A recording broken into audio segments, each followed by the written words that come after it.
Hey guys, Mr. E here, and today we're taking a look at Melee Psyker. Those astute Mr. E heads among you are looking at this and being like, wait a second, I've already seen this build, time to tune out. No, hold on, in fact, you have not seen this build. This is a redo, a redux version, a 2.0 of a build that I put out on like the first or second day of the update, and it has gotten a lot better since then. So much better, in fact, that yeah, this thing absolutely slaps Havoc 40s. If you are a player who enjoys playing two-handed weapons, if you're a relic blade enjoyer on the Zealot, this is just better relic blade at this point. If you want to go and be a melee DPS class, then this is the class to play right now, which is kind of nuts to say that it can pump that much damage that it's kind of making the Zealot obsolete. But here we are. So before we get into discussing this, reminder, if you're not yet subscribed to the channel, help me reach Warhammer 40k subs, and I'll be forever indebted to you. Thank you very much. Let's go ahead and check out the weapon here. Blaze Force Greatsword Mark 8.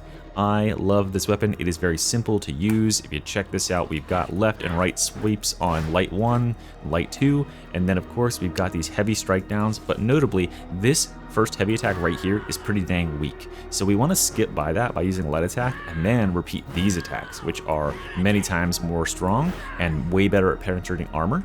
And speaking of penetrating armor, there's one more very cool attack, which is the push stab. If you can go ahead and push and then do this attack right here, that attack does 1.5 times as much damage as this attack does, which is a lot of damage. And if you get a crit on that attack and hit a headshot, you are talking about an absolute womp that will destroy about half of the health of a captain in one hit, or more if you're really, really buffed up. So that's sort of the main way that you play with the weapon. Check the footage, the gameplay footage at the end if you want to see how I'm playing with it and maybe get a few tips and tricks from observation. For our ranged weapon, the Heavy Las Pistol Mark II is a... Oh, and by the way, look at the stats here. Riposte and Blazing Spirit. It's because we need to get crits and we need to be getting Soul Blaze onto enemies, and this is one of the most effective ways to do that. And then Carapace and Flak for the most common type of enemy and the most dangerous and hard to kill type enemy for this weapon, and dump defenses. Okay, now moving on. We are going with the Heavy Las Pistol Mark II. This is an absolute pumper of a weapon in terms of its absolute raw DPS. Every second, it will put out like about a half of a boss's health bar in one magazine. That's without even getting that many crits. This thing is pinpoint accurate, has no recoil, and so you'll be able to snipe specials across the map. Getting a headshot with this thing or a crit with this thing is also very impactful. Both of these weapons, if you look at their damage ratings here, triple damage, right? Triple damage on criticals, and then quadruple damage on critical headshots. So this works perfectly with our crit setup here, and we definitely want to be aiming for heads. Of course, when you get a crit, you're going to put some flame stacks on enemies, which is really going to add up in terms of bosses, and then also in terms of bossing, Dum Dum will absolutely melt down bosses, and we are going with maximum ability and minimum stability here because the weapon literally cannot have any stability issues. And if you look at our movement speed in the top right corner, when we have the relic sword out, we're moving at 5.25 at a full sprint, but with this, moving at 6.17. So we're gaining almost 0.9 movement speed. That's like 20% movement speed by having this weapon out, which means we are cruising around the map. 7.35 with Scryer's Gaze going. Like this is your mobility weapon here, which is a great addition. One more thing about it that's very fun is when you have something like this, like a pox burster. Oops, I was maybe like 1 second out of it. This weapon, for whatever reason, has a very stupid, very stupid push window. Like the window is egregiously long and very big to the point where it's almost impossible to get hit by a burster with this weapon. Like you don't even have to like really try at all. See that? I can like push and it can be nowhere near me. Yeah, so excellent defensive weapon, and it can make a lot of space for you against dogs and bursters and stuff that you normally have to time. You don't have to time it at all with this thing. You just shove randomly with your weapon special.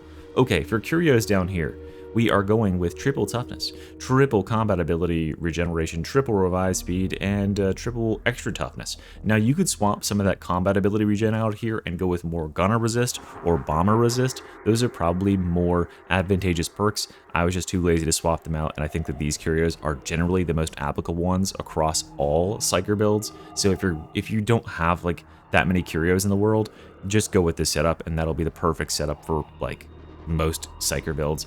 This one, you can drop that combat ability regen because we're not that concerned about our scryers being up like 1,000,000% of the time. Okay, here we are on the talent tree side of things, guys. Up here at the top, warp expenditure, metal, perfect timing. This is extra damage, extra movement speed, and extra toughness every time we crit and get a headshot. So be doing that lots. I don't think I need to tell you that twice.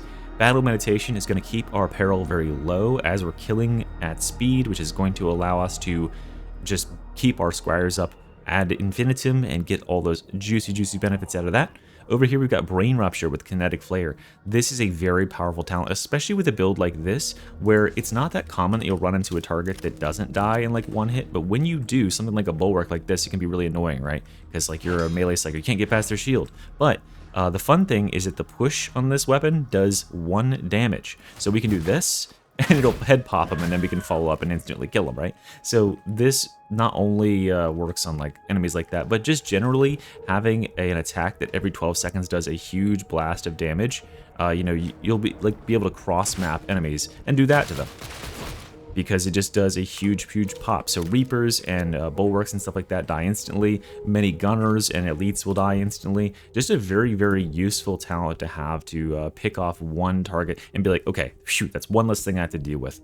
Over down here, we got Soul Drinker, killing an enemy with Soul Blaze. So the way this actually works, thanks to testing from Comrade Crad, is that if you kill an enemy that has the Soul Blaze on them with a melee attack, or the Soul Blaze claims the enemy kill, it'll do the effect either way, right? So you can either get the kill yourself, or the burn will get the kill.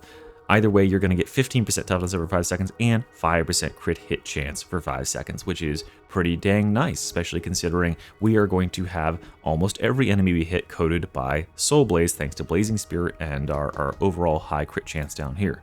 Now, the next thing we're going to look at is Malefic Momentum. Malefic Momentum is a huge damage steroid to this build, because when you are hitting enemies with your sword, the warp attacks is Soul Blaze burns, as well as our big Omni Slash, this thing. Those are warp attacks. So if you get a kill with that, once every 8 seconds, it can keep this stacked up so that you're getting up to 25% additional damage with the actual direct damage of the blade itself. So make certain you're weaving those attacks in, and when you're dealing with large hordes and stuff like that, it's very common that the Soul Blaze will just clean them up anyway. But yeah, just a very nice juicy boost to both our Soul Blaze and to our direct damage from our attacks. Then we go over here for Lightning Speed, down by Crack of Bone, and then over here for Prescience with Psychonetics Aura, Empathic Evasion, Anticipation, down here for Toughness Boost, and then Scryer's Gaze. Scryer's Gaze is just a pure steroid for this build. Makes us move faster, makes us do more damage, makes us tougher, and more importantly than maybe all of that is that for every second you spend in the Scryer's Gaze, you're gaining a percentage damage.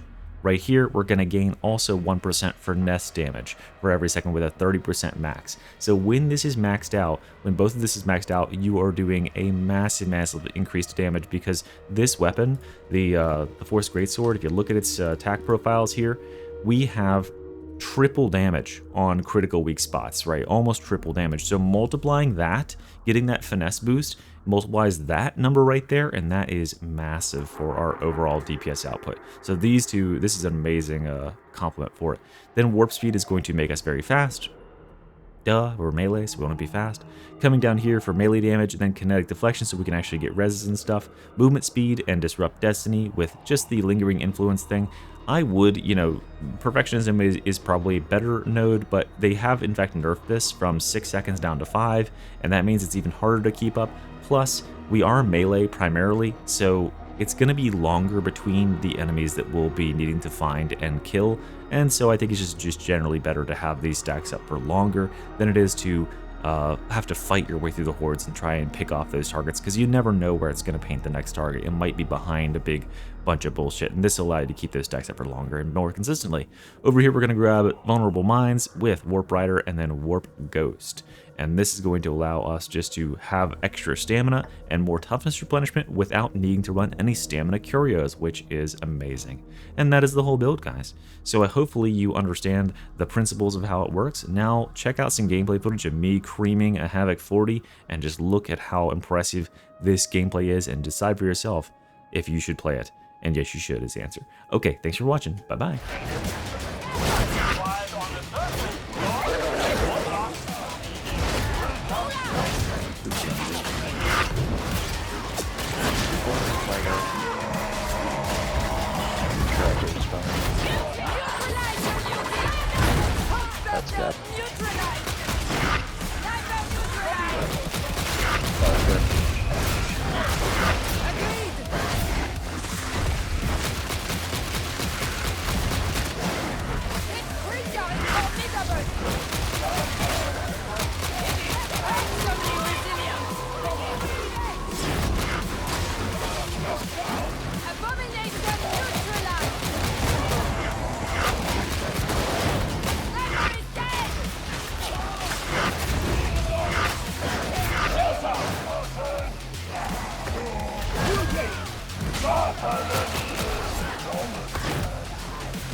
First turbine.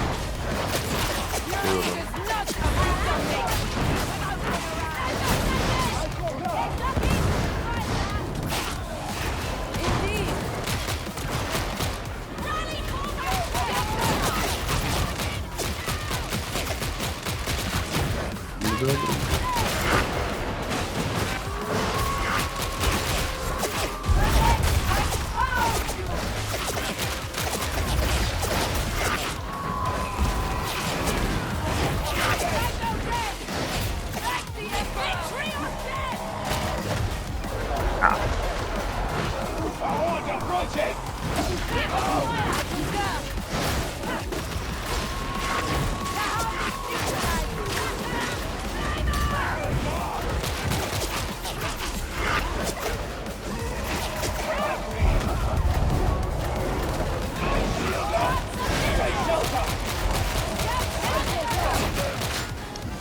them.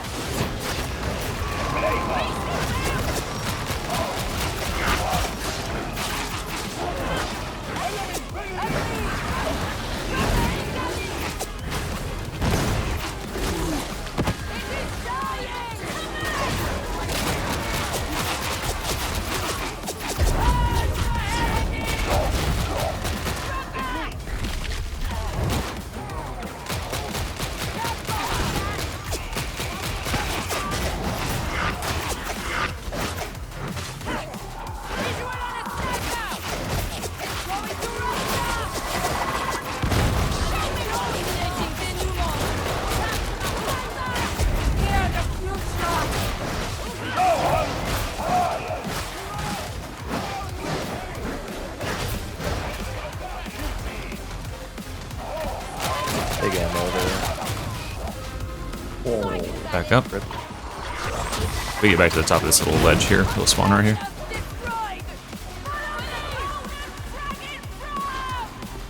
Otherwise, he's in the next fucking zone. Yeah.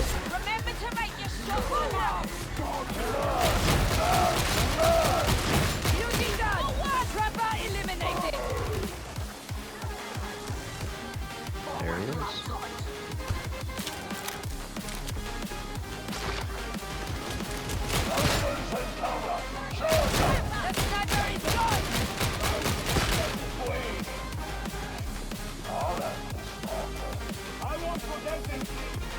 Attend to this ammo supply!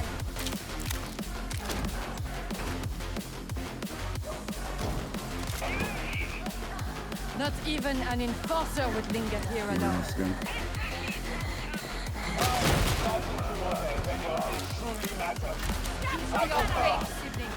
I can aggro bubble. Push it.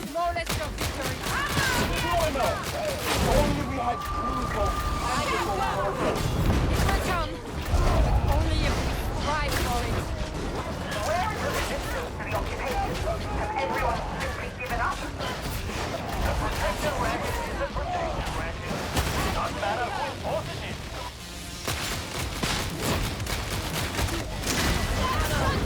We can push this room here too.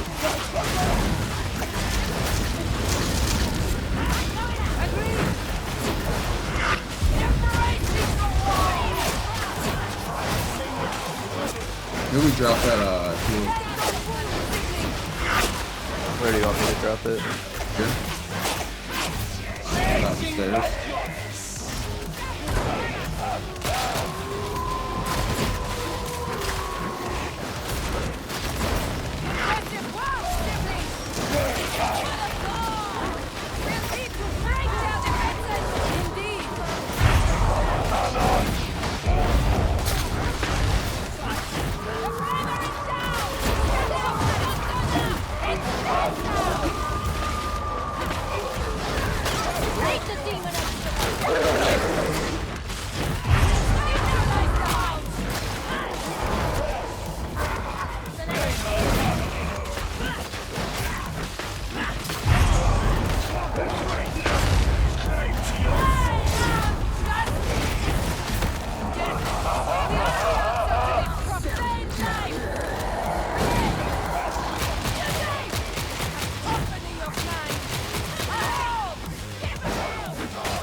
Back up.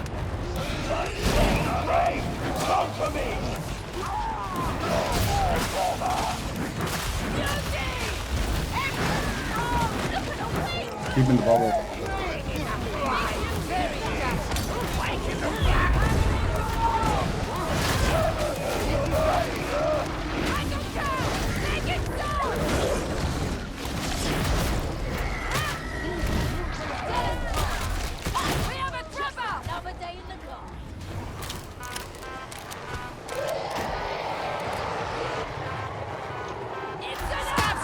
It's a bunch of Reapers on the left.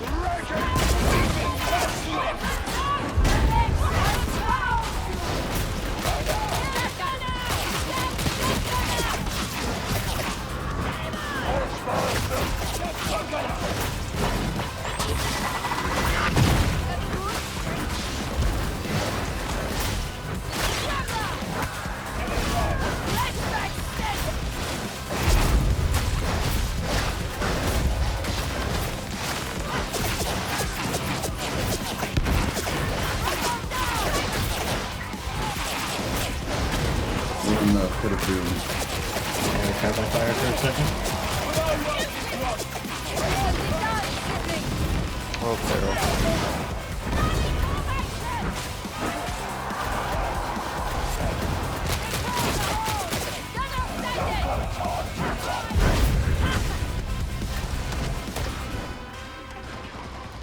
Okay.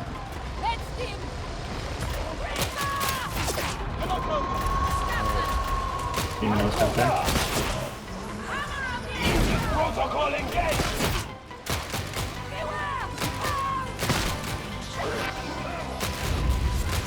Oh, we can get to the corner when it looks reasonably safe. I need bubble, like 10 seconds.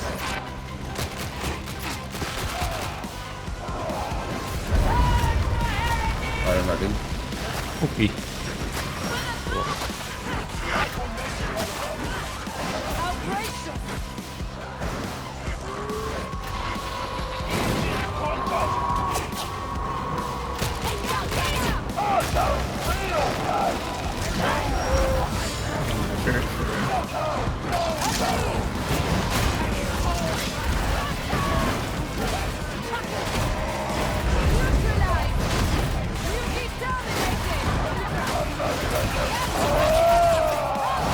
Trapper behind.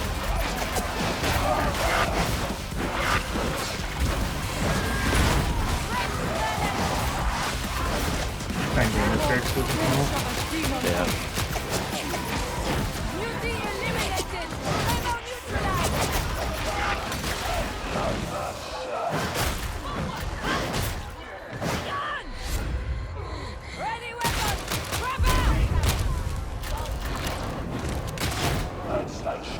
Two charges on Medicare.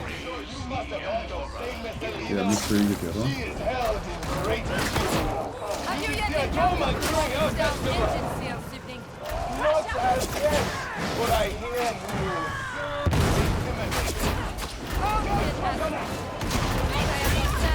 Much more intimate than Havoc.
It's stagger time.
Medicaid before we leave.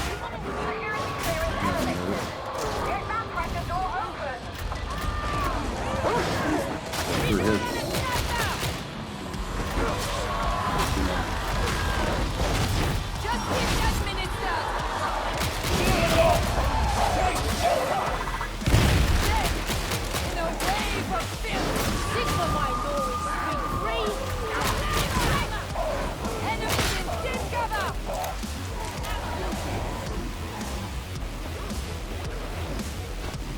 The solitude is not unwelcome, but I should find them.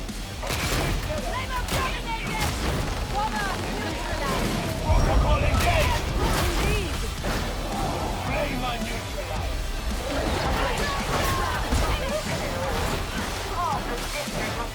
Game director. Littlest game director, no. I have no reason to win this game. I have no motivation left. That's fair. Are they actually adding a new class? Yeah. Yeah. That's sick. Probably be out in December, like December 2nd or whatever. Yeah, we'll know what it is, let's see, on the 11th? That's nice.